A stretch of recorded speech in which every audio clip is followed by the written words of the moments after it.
السلام عليكم ورحمة الله وبركاته. اللهم صل وسلم وبارك على سيدنا محمد، طب القلوب ودواها وعافية الأبدان وشفاها. ازيكم يا حبايبي، ازيكم يا أحلى متابعين، وحشتوني جدا جدا. يا رب أشوفكم في أحسن صحة وأحسن حال. النهاردة عندي باذنجان وفلفل، هنعمل المسقعة. ولو عندك بطاطس، بس أنا ما عنديش بطاطس النهاردة متوفرة، اللي بيحبها بالبطاطس يقطع معاها بطاطس.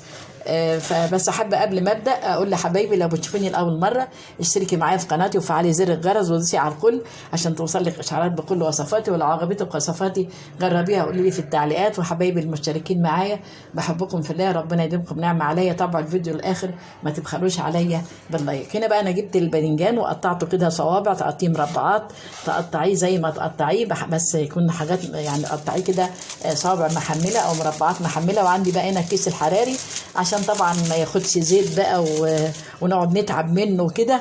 هنعمله بطريقه حلوه قوي في الكيس الحراري.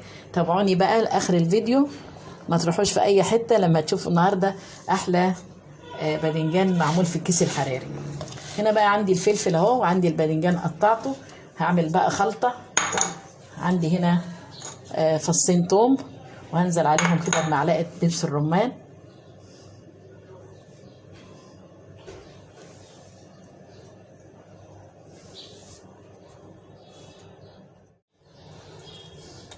وهنا هحط معلقه بابريكا،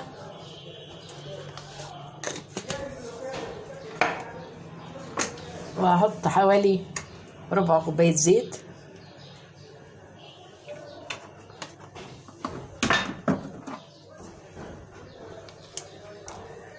وعندي هنا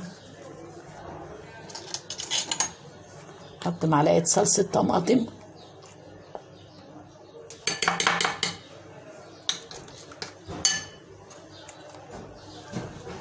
لو عندك هريسه شطه حطي، بس انا عندي طبعا الفلفل حامي فما فيش داعي عشان ما تبقاش صعبه شويه. احط حبه ملح،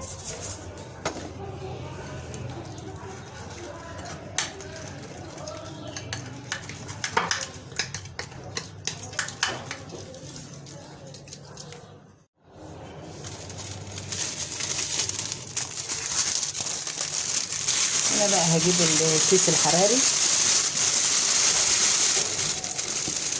وهحط فيه الباذنجان والفلفل،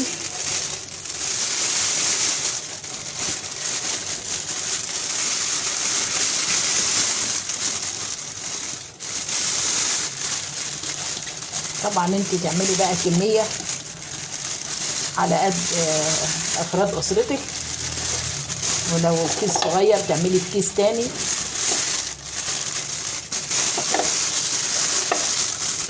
وهنزل بقى عليها بالخلطة.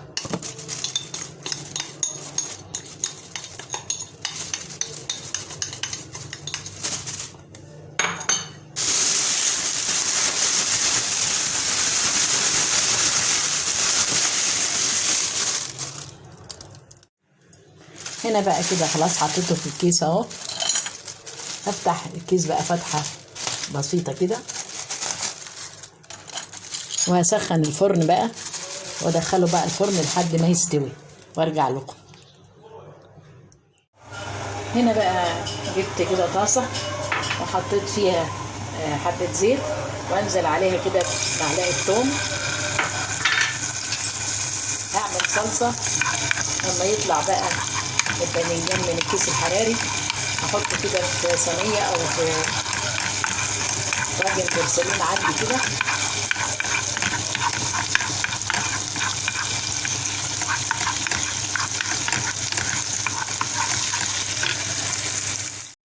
بالصلصة مفرزاها في الفريزر. هنزل بقى عليها هنا بشوية مية كده بعد ما التومة اخدت لون اصفر.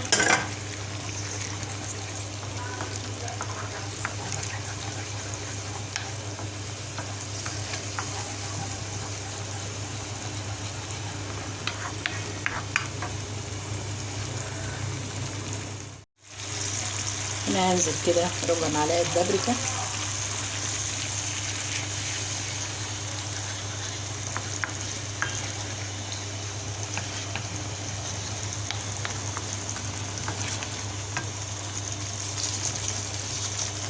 عندي بقى هنا مكعب مرق انزل بيه كده. وطبعا بقى مش هحط ملح عشان مكعب المرق بيبقى فيه ملح.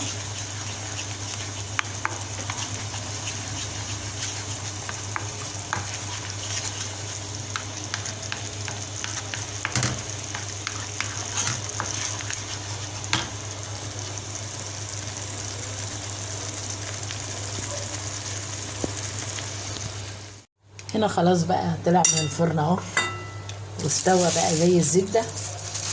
هنفضيه بقى من الكيس، نحطه هنا في الطاجن ده كده.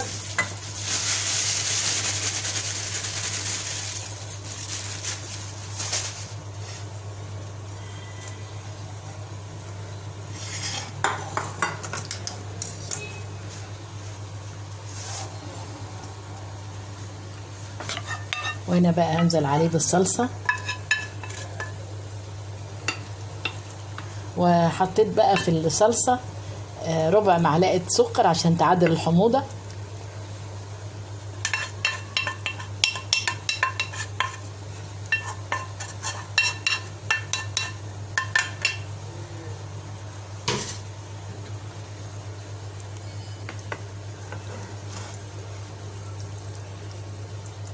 كده بقى ادخله الفرن 5 دقايق بالظبط، او لو حابه تولعي له الشوايه مفيش مانع. دي بقى طريقه جميله. طبعا انتوا عارفين ان الباذنجان بيشرب زيت كتير، انما الطريقه دي طريقه سهله وبسيطه، ومهما تاكلي منه ما يتعبكيش. بقى هدخله الفرن 5 دقايق يشرب من بعضه وارجع لكم.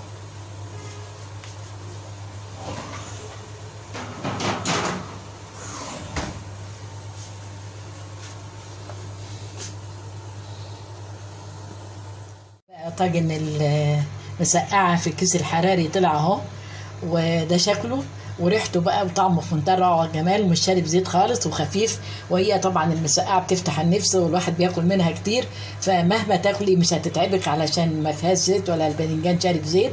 وكده الفيديو بتاعنا النهارده انتهى، واتمنى لكم مشاهده ممتعه، واتمنى ان انتم تجربوه بطريقتي. الطريقه دي سهله وبسيطه وتدعوا لي عليها. والى اللقاء في وصفه جديده فيديو جديد، وتحياتي من قناتي، والسلام عليكم ورحمه الله وبركاته.